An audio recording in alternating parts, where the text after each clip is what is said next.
രോഗം വിഴുങ്ങിയിരിക്കുന്ന ചിലരെ, പ്രശ്നങ്ങൾ ബന്ധിച്ചിരിക്കുന്ന ചിലരെ, ചില ആളുകൾ കൂടി ചതിച്ച ചിലരെ യേശുവിന്റെ നാമത്തിൽ പ്രാർത്ഥിക്കുമ്പോൾ ഒരു പോറല് പോലും ഏക്കാതെ സഭ ശ്രദ്ധയോടെ പ്രാർത്ഥിച്ചപ്പോൾ അടുത്ത ദിവസം അറവുശാലയിലെ അറവ് മൃഗത്തെ പോലെ ഹല്ലേലൂയ കഴുത്ത് കണ്ടിച്ച് കൊല്ലാൻ വിട്ടിരുന്ന പത്രോസിനെ സഭ പ്രാർത്ഥിച്ചപ്പോൾ സഭയ്ക്ക് കിട്ടിയെങ്കിൽ എത്ര പേര് വിശ്വസിക്കുന്നു?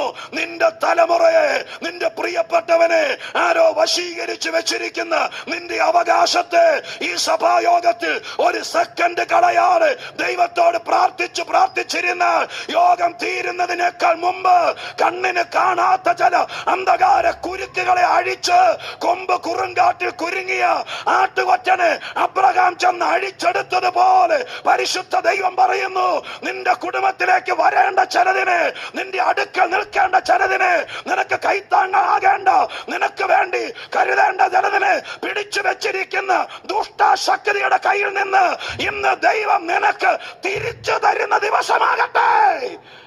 യേശുവിന്റെ നാമത്തിൽ അങ്ങനെ സംഭവിക്കണമെങ്കിൽ അവരെ തപ്പി നടന്നാ പോരാ. സ്തോത്രം. നിങ്ങൾ ദൈവത്തോട് പ്രാർത്ഥിക്കുന്നവർക്ക് ചിലത് കിട്ടും.